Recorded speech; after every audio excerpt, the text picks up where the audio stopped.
كتب كلمتها الأخ أبو مدين الكرشمي من أهالي قرية بيت بوس ردا على أختها الغالية أم ريتاج، كما هي من كلمات شاعرة اليمن الأولى هند البردوني. أبو مدين معيش يا قمر، لو ليش في المقل والنظر ما يغلى عليش البصر، ألا لا تخذي ولا تقلقي، ويا مدين مع عمتك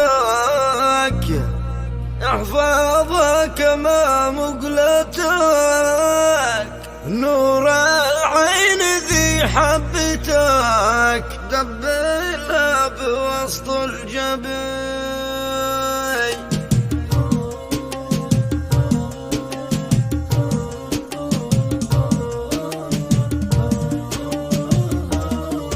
بسم الله رب الوجود الفرد العظيم الودود، شكتب رد زلزل حيود لاختي مقلة الناظرين.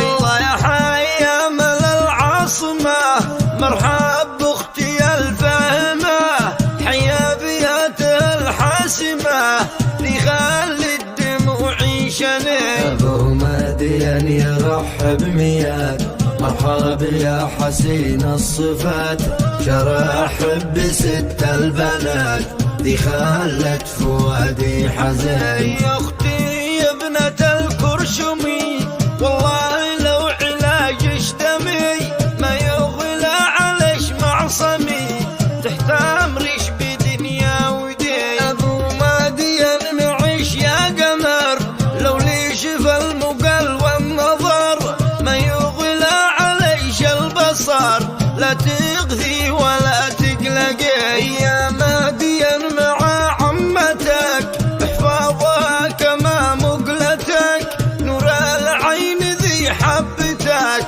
قبلها بوسط الجبين. قول يا عمة تحمدي اهلش جنبش تأكدي، ابي مسندش مسندي اهلش كلهم ثابتين. يا اختي الشقيقة انا جنبش في المرض والعنا، انت النور في بيتنا بالله وثقي كل حال. لو ليش في الرياء والكبد احمد خوش ليش مستعد، وابوش الاسد مجتهد اهلش صدقي متماسكين، واحمد واخوتش كلهم رزحش ما حدا ذلهم، السبعة معش وامهم والاب الحكيم الفضعي. يا بنت تاج الجميع لا سافرت احمد يضيق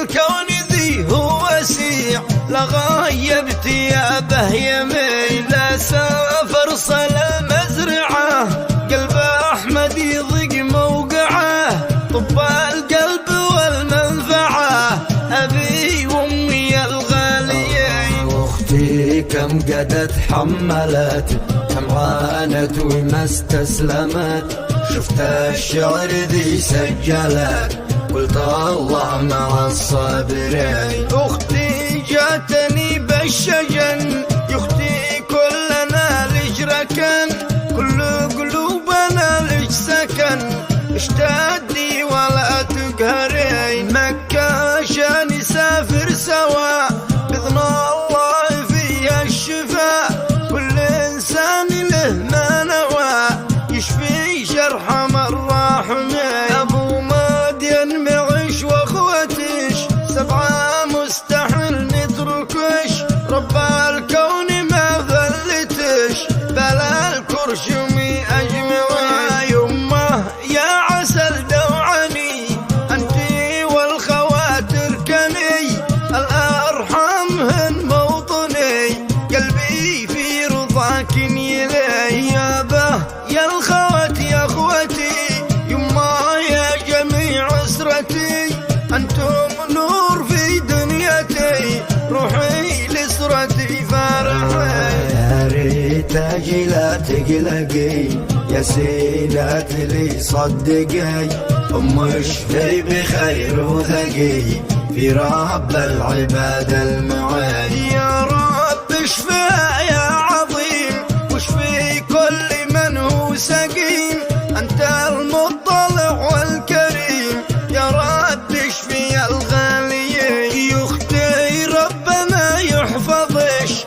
بكيتيني الله معش، يما كفكفي أدمعش قومي وافعلي ركعتين. ادعي والدعاء لا يرد، ادعي فرد واحد أحد، دعواتكم تزيح النكد محلى دعوة الراضيين. يا بهب الدعاء عيننا والطاعة كما وصيتنا، نحفظها كما ديننا رب الكرشم يجي لزين. لو شفتي بكى عمتي قالت بنت أخي موجتي، روحي ليش فداي ابنتي خليتي عيوني بكاي. هذا الشعر يا والدي لاختي لولا ساعدي، أحمد لقد وفاقدي أنت الرزح وأنت الضي. قد شجتني يا أختي قوي خلي الداخلي يكتوي، وإحنا في الطريق السوي لو تطلبني الكل والعين. قرية بيت بوس الأسود فيها الكرشمي شيخ جود، يا به كلنا لك جنود عزوال الثالث يسعد. يا مهدي يا من أحب بي كوبا وصبغة للصبي، من حبه بدأت أكتبي ما توفي لها الجملتين. واختمها بذكر النبي يا رب احفظ امي وبي، يلها جسم عير التبي صوينا بطاء الامي.